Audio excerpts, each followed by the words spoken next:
हर हर महादेव। उम्मीद है आप सभी लोग अच्छे होंगे। तो आज के इस वीडियो में अपन डिटेल से बात करेंगे कि 2023 के अंदर अपन केदारनाथ यात्रा कैसे कर सकते हैं, कितना बजट आएगा, A to Z डिटेल से।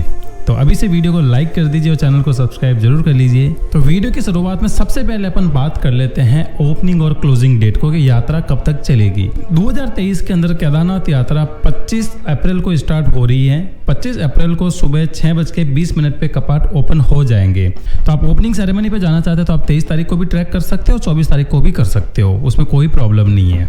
और कपाट बंद होते हैं दिवाली के दूसरे दिन भाई दूज को। तो इस बार दिवाली है 14 नवंबर की, तो लगभग 15 या 16 तारीख को कपाट बंद होंगे। तो नवंबर मिड तक इस साल यात्रा चलेगी। तो आप इन बिटवीन आप कभी भी यात्रा कर सकते हैं। तो अब बात कर लेते हैं बेस्ट टाइम की कि इस पूरे यात्रा में बेस्ट टाइम कौन सा रहेगा जिस समय पर अपन अच्छे से यात्रा कर सकते हैं। वैसे तो बाबा के दरबार में जा रहे हैं, आप कभी भी जा सकते हो, सारा टाइम ही बेस्ट है। पर उसमें से भी आप यात्रा स्टार्ट होने से लेके जून तक, यानी कि मई और जून, उस समय पर आप यात्रा प्लान कर सकते हो। वो एक सबसे अच्छा टाइम माना जाता है। उसके बाद में सितंबर मिड से लेके टिल कपाट बंद होने तक, यानी कि नवंबर मिड तक, इन बिटवीन भी आप यात्रा प्लान कर सकते हो। ये दो स्टार्टिंग और एंड, इस समय पर क्या होता है कि बारिश कम होने के चांसेस होते हैं, जिसकी वजह से लैंडस्लाइड की वजह से रास्ते ज़्यादा नहीं रुकते हैं। अब बीच का जो समय है वो है मॉनसून का, जो है जुलाई से लेके मिड सितंबर तक। इस समय पर मानसून सीजन होने से बहुत ज़्यादा बारिश होती है और उसकी वजह से काफ़ी लैंडस्लाइड्स होते हैं और रास्ते कई बार बंद हो जाते हैं बीच में। हो सके तो ये वाला टाइम आप अवॉइड कीजिए।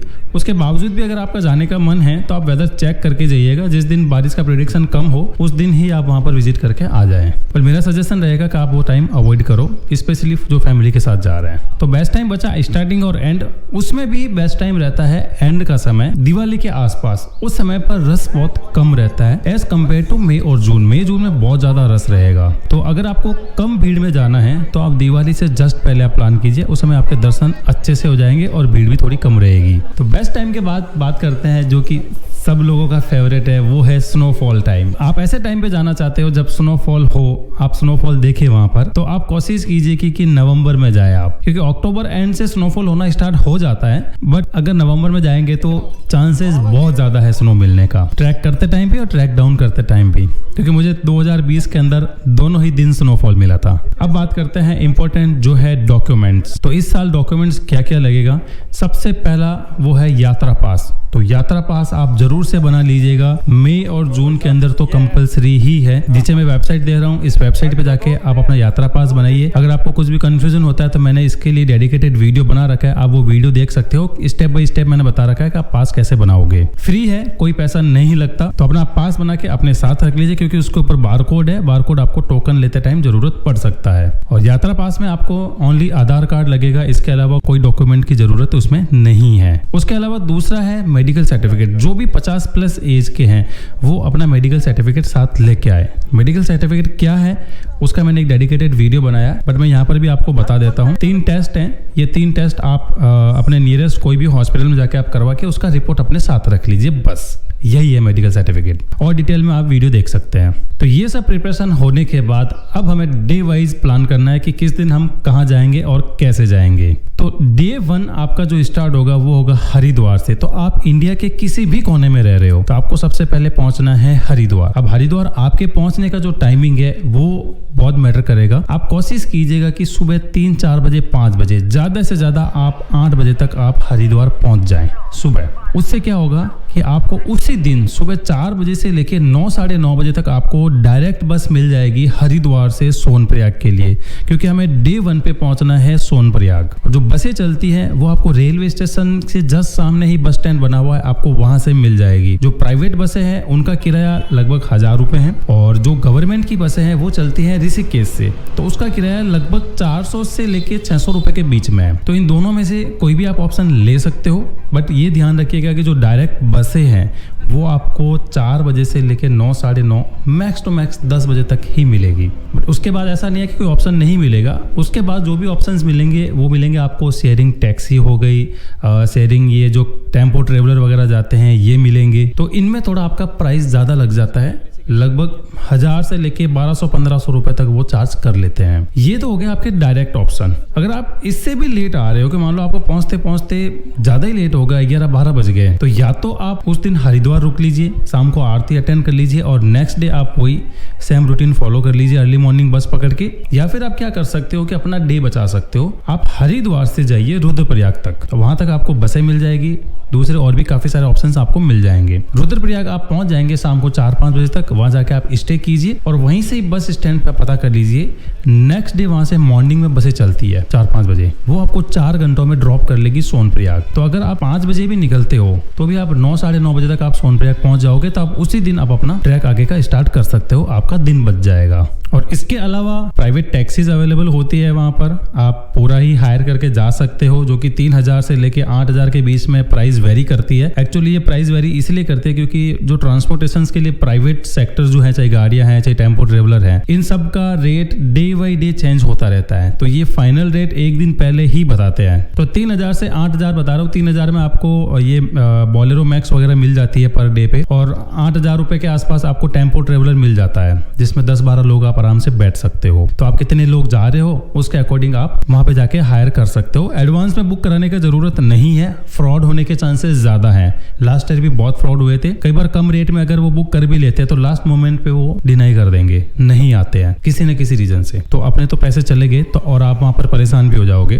तो वहीं पर जाके ही करो, आपको ऑप्शंस मिल जाएंगे। तो आप प्राइवेट टैक्सी वहां ड्रॉप करने के लिए भी कर सकते हो, या पूरा जो सफर आपका है पूरे सफर के लिए भी आप कर सकते हो। पर डे चार्ज वो लेते हैं। अब आपका सफर स्टार्ट होता है हरिद्वार से। आप हरिद्वार या ऋषिकेश दोनों में से कहीं से भी कर सकते हो, बट मैं आपको रिकमेंड करूंगा आप हरिद्वार से करो, क्योंकि हरिद्वार से ज्यादा ऑप्शंस है। क्योंकि ऋषिकेश तो जो हरिद्वार से निकलेंगे वो वाया ऋषिकेश होके ही जाएंगे, तो आप कंफ्यूजन मत रखिएगा, ऋषिकेश ऑन द वे आएगा। तो हरिद्वार से आप पहुंचिए सोनप्रयाग, ऑन द वे आप देवप्रयाग संगम के दर्शन कर सकते हैं, धारी देवी मंदिर के दर्शन कर सकते हैं, और उसके बाद में आप रुद्रप्रयाग में भी संगम के दर्शन करते हुए जा सकते हैं। ये उन लोगों के लिए ज्यादा पॉसिबल होगा जो लोग या तो किसी ग्रुप में जा रहे हैं या अपनी खुद की गाड़ी लेके जा रहे हैं। बसें कम रोकती है या नहीं रोकती है, वो आप बस वाले से पता कर लेना, वो रोकते हैं कि नहीं रोकते हैं। और ऑन द वे गुप्त से दर्शन करते हुए आप शाम को पहुंच जाएंगे लगभग 6-7 बजे तक सोनप्रयाग। तो आप स्टे सोनप्रयाग कर सकते हो। सोनप्रयाग वो जगह है जहां तक कोई भी पब्लिक या प्राइवेट ट्रांसपोर्टेशन वहां तक जाता है, उससे आगे कोई भी व्हीकल नहीं जाता है। आगे ओनली गौरीकुंड तक के लिए शेयरिंग टैक्सियां ही चलती है, जो कि 5 किलोमीटर का है। तो आप सोनप्रयाग स्टे कर सकते हो, जहां आपको डोरमेट्री 500 से 800 रुपए में मिल जाएगी। लगभग 800 रुपए के आसपास GMVN का है, और काफी वहां पर प्राइवेट भी डोरमेट्री प्रोवाइड कराते हैं, काफी सारे होटलों के नीचे भी बने होते हैं। तो लास्ट ईयर 300-400 रुपए ले रहे थे, तो इस साल हो सकता है कि 400 से 500 रुपए वो ले ले।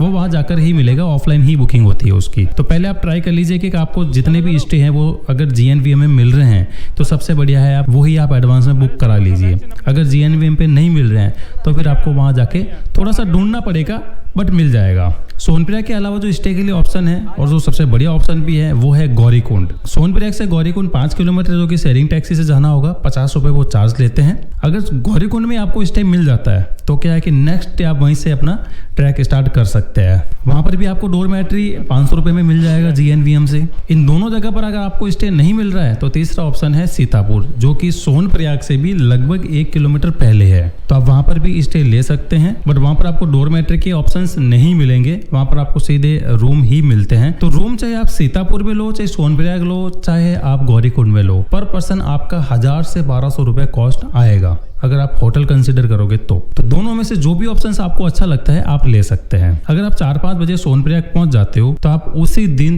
त्रियुगी नारायण मंदिर जाके आ सकते हैं, जो कि सोनप्रयाग से लगभग 10 किलोमीटर दूर ही है। तो 2 से 2.5 घंटे में आप आराम से जाके दर्शन करके आ सकते हो। और उस दिन आप वहां पर नाइट स्टे कीजिए। और खाने की बात करें तो वहां पर आपको 150 से लेके 250 रुपए के आसपास थाली मिल जाती है, और थाली के अलावा भी ऑप्शंस होते हैं वहां पर, आप अपने इच्छा से कुछ और भी ऑर्डर करके खा सकते हैं। अगर आप ये मान के चले कि पहाड़ी इलाका है, काफी हाइट पर है, तो ऑप्शंस थोड़े लिमिटेड ही होते हैं वहां पर। यहाँ अपना डे 1 एंड हो जाता है, तो आप आराम से रेस्ट कीजिए रात को। अब बात करते हैं डे 2 की।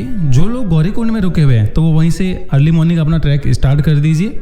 4-5 बजे आप कर सकते हो, 6 बजे भी करोगे तो भी कोई प्रॉब्लम नहीं है। और जो लोग सीतापुर सोनप्रयाग रुके हुए हैं वो 5 बजे आप होटल छोड़ देना, कोशिश करना 4 बजे, क्योंकि आपको वहां से पहुंचना है गौरीकुंड। और सबसे बड़ा टास्क है जब यात्रा चलती है, क्योंकि घंटों लग जाते हैं वो 5 किलोमीटर का सफ़र तय करने में, क्योंकि शेयरिंग टैक्सी में नंबर नहीं आता, लाइनें लगती है बहुत लंबी लंबी। तो आप जितना जल्दी जाएंगे उतना ही जल्दी आपको वहाँ पर नंबर आ जाएगा आपका और जल्दी से जल्दी आप गौरीकुंड पहुँच पाएंगे। तो आप अपना सफ़र गौरीकुंड से आप स्टार्ट कर पाएंगे 7-8 बजे तक, क्योंकि जितना जल्दी आप गौरीकुंड पहुँचेंगे उतना ही जल्दी आप अपना ट्रैक स्टार्ट कर पाएंगे, क्योंकि ऊपर ट्रैक करके जाने में 8 से 10 घंटे लगेंगे, क्योंकि 20 किलोमीटर का ट्रैक है ये। क्योंकि जितना लेट अपन ट्रैक स्टार्ट करेंगे उतना ही लेट अपन केदारनाथ धाम पहुंचेंगे, तो हो सकता है आरती मिस हो जाए। तो बेस्ट है आप जल्दी निकलिए यहाँ से। सोनप्रयाग से गौरीकुंड का 5 किलोमीटर का ये सफर है, जिसमें 50 रुपये वो चार्ज लेते हैं शेयरिंग में पर पर्सन। अब गौरीकुंड से आपका ट्रैक स्टार्ट हो जाएगा, तो गौरीकुंड से केदारनाथ का जो डिस्टेंस है वो लगभग 18 से 20 किलोमीटर का है। तो ये सफर करने के लिए आपके पास 3 से 4 ऑप्शन है, उनमें से आप कोई भी ऑप्शन ले सकते हैं।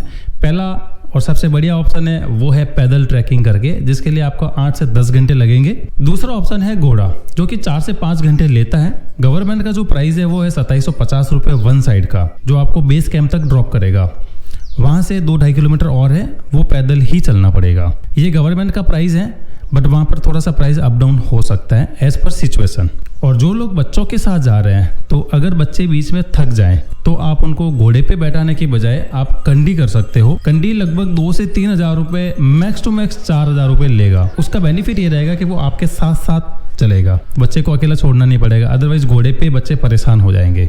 और कंडी की प्राइस अप डाउन होती हैं, वो होती हैं वेट के अकॉर्डिंग। किसी का वेट अगर कम हो तो कम पैसों में भी चले जाते हैं, किसी का वेट अगर ज़्यादा हो तो वो ज़्यादा पैसे भी ले सकते हैं। और तीसरा ऑप्शन है पालकी का, जो कि लगभग 10 से 15 हज़ार रुपये लगेगा अप डाउन का। 4 लोग लेके जाएंगे और वापस भी लेके आ जाएंगे। और चौथा ऑप्शन है हेलीकॉप्टर का। तो हेलीकॉप्टर के लिए वहाँ पर 3 हेलीपैड बने हुए हैं, गुप्तकाशी, सिरसी और फाटा। उनमें से सबसे बेस्ट ऑप्शन रहता है आपका सिरसी और फाटा, जो कि सबसे नज़दीक है सोनप्रयाग के। वहाँ से फेयर भी कम है। लास्ट ईयर 4740 रुपये समथिंग था अप एंड डाउन दोनों का, बट इस साल प्राइस बढ़ेगा, 10 से 20% तक बढ़ने के चांसेस हैं। और हेलीकॉप्टर का बुकिंग अभी स्टार्ट नहीं हुआ है, ये अप्रैल फर्स्ट वीक में स्टार्ट होने के चांसेस हैं। और इस बार वेबसाइट भी अलग हो सकती है, शायद IRCTC से बुक होगा। जैसे ही जो अपडेट आएगा मैं डेफिनेटली आपको अपडेट कर दूंगा। इनमें से कोई भी ऑप्शन लेके आप अपना सफ़र आगे के लिए स्टार्ट कर दीजिए। जो लोग पैदल ट्रैक करके जा रहे हैं, तो रास्ते में पानी के बहुत सारे नेचुरल सोर्सेज हैं, बहुत सारे झरने चल रहे हैं। बस आप एक खाली बोतल साथ रखिए, उसे आप टाइम टू टाइम रिफिल करते जाइए। और नेचुरल सोर्स का पानी पीने से तो आपको एनर्जी आ जाएगी कसम से। और खाने पीने को लेके हर 5-10 मिनट में आपको कुछ ना कुछ मिलता रहेगा, तो आप खाते रहिए और खाते पीते चलते रहिए और बाबा का जयकारा लगाते रहिए। और जो नेचुरल ब्यूटी है वहाँ पर देख देख के आपको मजा आ जाएगा कसम से। इतना शानदार और ब्यूटीफुल सा ट्रैक है। तो रास्ते में खाने पीने की अगर बात करें तो मोस्टली आपको मैगी और पराठा ही मिलेगा। और वैसे चाय कॉफी वगैरह तो मिलती रहेगी, और भी छोटे मोटे सामान वहाँ पर मिलता रहता है, बट मेजरली ये 2 आइटम ही आपको खाने में वहाँ मिलेगा। तो मैगी का लगभग 50 से 100 रुपये के बीच में होता है, डिफरेंट उनके वेरिएंट होते हैं। और पराठा लगभग 50 रुपये में मिल जाता है, और चाय आपको 20 रुपये में मिल जाएगी। कॉफी का भी 30 से 50 रुपये के बीच में वो चार्ज करते हैं। खाने पीने को लेके वहाँ पर आपको कोई परेशानी नहीं होने वाली है। बहुत सारे ढाबे बने हुए हैं, बहुत सारी दुकानें बनी हुई है। अब ट्रैक की बात करें तो ट्रैक थोड़ा डिफिकल्ट है, बट नज़ारे बहुत खूबसूरत हैं। ये सफ़र मेमोरेबल होने वाला है, तो जितना हो सके इसको एंजॉय करते हुए जाइए और मेमोरीज बनाइए, तो आपका ये सफ़र और आसान हो जाएगा। तो अराउंड 5 से 6 बजे तक आप पहुंच जाएंगे केदारनाथ धाम। मंदिर से थोड़ा सा पहले हेलीपैड आता है, लगभग 1 किलोमीटर पहले। वहाँ पर आपको एक टोकन देंगे। तो टोकन देने के लिए वो आपका जो यात्रा पास है वो चेक करेंगे, उस पर बारकोड लगा होगा, तो बारकोड स्कैन करेंगे और आपको एक टोकन दे देंगे। टोकन का मतलब ये है कि आपको एक टाइमिंग दी जाएगी। अब टोकन किसी भी फॉर्मेट में हो सकता है आपको एक हाथ में बांधने के लिए बैंड दे दे, जो कि लास्ट टाइम दिया था, उस पर टाइम लिख दी जाए, तो आपको टाइम स्लॉट मिलेगा। टाइम स्लॉट के अकॉर्डिंग ही आपको जाके लाइन में लगना है। पहले क्या होता था कि अब जैसे जैसे मंदिर पहुंचे वैसे वैसे जहाँ से लाइन है वहीं से लाइन में लग जाएं और लाइन के साथ साथ चलते रहे और दर्शन कर लें। बट लास्ट टाइम पे भी ये टोकन वाला सिस्टम प्रैक्टिस में आया था। इस साल हो सकता है ये इफेक्टिवली इसको वर्क करे। तो टोकन वहाँ से लेके जो टाइम स्लॉट आपको मिला है उस टाइम के स्लॉट के अकॉर्डिंग आप मंदिर के पास आइए और लाइन में लग के दर्शन कर लीजिए, थोड़ा ईजी हो जाएगा। टोकन पे स्लॉट आपको उस दिन का भी मिल सकता है या नेक्स्ट डे का भी मिल सकता है। अगर नेक्स्ट डे का मिलेगा तो आपको अर्ली मॉर्निंग का ही मिलेगा। टोकन लेने के बाद अब आपको देखना है वहां पर स्टे। तो केदारनाथ में स्टे GNVM के भी 3 कैंप साइट बने हुए हैं।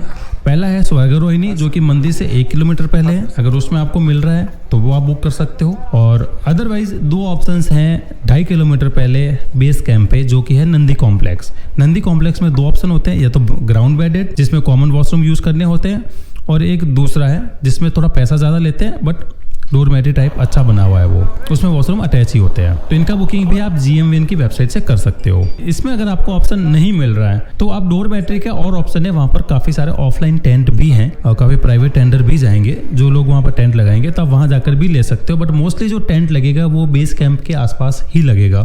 अगर आपको वहाँ पर टेंट लेना है तो वो सस्ता मिल जाएगा, लगभग 500-600 रुपये में। अब मोस्टली लोगों की ख्वाहिश यही होती है कि मंदिर के पास रुके, तो मंदिर के पास रुकने के अपने पास 2 ही ऑप्शन है। पहला ऑप्शन है होटल जिसका प्राइस 2000 से 3000 रुपये पर बेड जाएगा पर पर्सन, और दूसरा वहाँ पर टेंट मिल सकता है बट जो होटलों के अंदर ही आसपास लगाते हैं, बट उन टेंट की कीमत ज़्यादा होती है, लगभग आपका 1000 से 1500 रुपये वो पर पर्सन लेंगे क्योंकि मंदिर के जस्ट पास है। तो आपके पास ऑप्शन 500 रुपये से लेके 3000 रुपये तक के ऑप्शंस वहाँ पर हैं। तो आपको जो आपके लिए कन्वीनियंट लगता है वो आप ऑप्शन ऑप्ट कर सकते हैं। और फूड की बात करें, जो नीचे ऑप्शन था वही ऑप्शन ऊपर भी हैं। आप थाली भी ले सकते हैं या आप वहाँ पर ऑर्डर भी कर सकते हैं।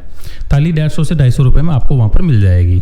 तो आप अपना सामान रखिए होटल में या स्टे जहाँ पर भी आपने लिया है वहाँ पर, और अपना टाइम स्लॉट अगर आपका लेट है तो भी कोई बात नहीं, आप आ जाइए मंदिर के पास। मंदिर के पास रुकिए, आप वहाँ पर घूमिए, जितना हो सके टाइम स्पेंड कीजिए। अगर आपका उसी टाइम का स्लॉट है तो आप लाइन में लग जाइए और दर्शन कर लीजिए। जितना टाइम हो सके आप वहाँ पर बाबा के पास स्पेंड कीजिए, आपको बहुत अच्छा लगेगा। और शाम को होती है आरती लगभग 7 बजे के आसपास। तो आरती तो आप अटेंड जरूर करना, चाहे आप कहीं पर भी हो, उसका तो एक आनंद ही अलग मिलता है। जब आपको लगे नींद आ रही है तो आप आ जाइए वापस आपके होटल या जो भी आपका स्टे है वहाँ पर, और आप रेस्ट कीजिए।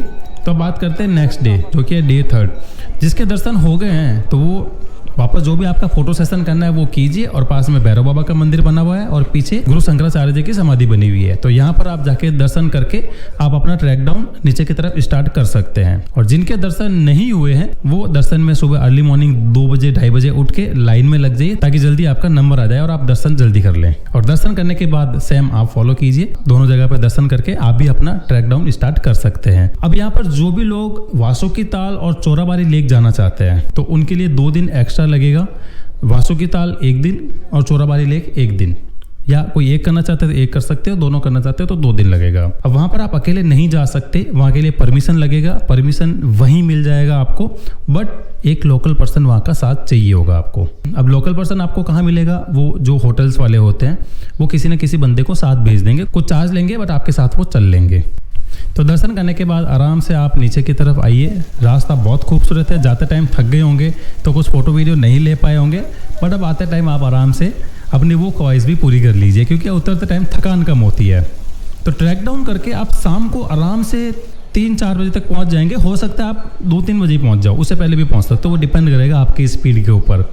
तो जैसे ही आप नीचे पहुंच जाएंगे तो आप गौरीकुंड से आइए सोनप्रयाग। उस दिन आप गौरीकुंड स्टे मत करना क्योंकि अगर बस से जाना है आपको तो आपकी बसें चलेगी सोनप्रयाग से, बुकिंग भी होगी सोनप्रयाग से। तो ये 5 किलोमीटर का डिस्टेंस आपके लिए प्रॉब्लम क्रिएट कर देगा बस का बुकिंग कराने के लिए। तो आप सोनप्रयाग ही रुको, वहीं पे अपना बुकिंग करवाओ बस का, और फिर वहीं वापस आप स्टे आपका बुक होगा या बुक कर लीजिए। जैसे मैंने पहले बताया है वहाँ पर आपको डोरमेट्री या होटल्स आपको मिल जाएंगे, वो बुक करा के आप वहीं पे नाइट स्टे कीजिए। और नेक्स्ट डे आपने एडवांस में बुकिंग करा रखी है तो आपकी बस में भी पॉसिबल है कि आपको सीतापुर से लगेगी, बुकिंग सोनप्रयाग से ही होगा क्योंकि ट्रैफिक ज़्यादा है ना, इसलिए सोनप्रयाग तक वो नहीं आ पाती है। तो सीतापुर पार्किंग से बस लगती है, वहाँ पर आप जाके अपनी बस में बैठिए और नीचे की तरफ आ जाइए हरिद्वार के लिए।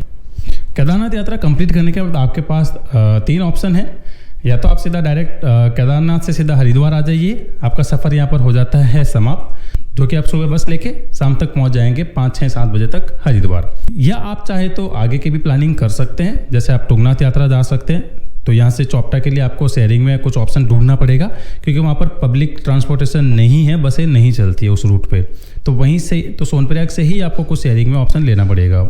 या फिर जो लोग बद्रीनाथ जा रहे हैं वो वहाँ से डायरेक्ट बस लेके बद्रीनाथ जा सकते हैं। और जिनके पास खुद का व्हीकल है वो तो टेंशन लेने की ज़रूरत नहीं है, आप उसके अकॉर्डिंग अपनी प्लानिंग आगे की कर सकते हैं। ये वीडियो डेडिकेटेडली केदारनाथ यात्रा को लेकर था, तो इसलिए तो वहाँ से सोनप्रयाग से बस पकड़ के आप आ जाइए हरिद्वार। शाम को 6-7 बजे तक आप पहुँच जाएंगे हरिद्वार या ऋषिकेश। तो बात कर लेते हैं साथ क्या क्या लेके जाना है। अपन केदारनाथ या चारधाम यात्रा किसी भी टाइम कर रहे हो, जो 6 महीने को ओपन रहता है, तो ऊपर हमेशा आपको सर्दी मिलेगा।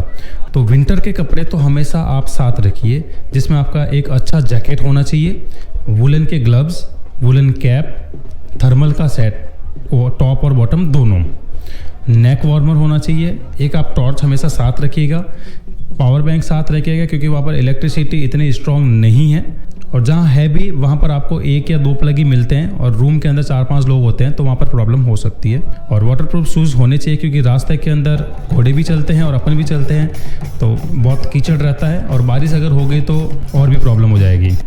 और एक स्लीपर साथ रखिए, और पेन किलर के लिए आप टैबलेट ले सकते हो, और एक वॉलिनी या मूंग का स्प्रे हमेशा साथ रखिएगा।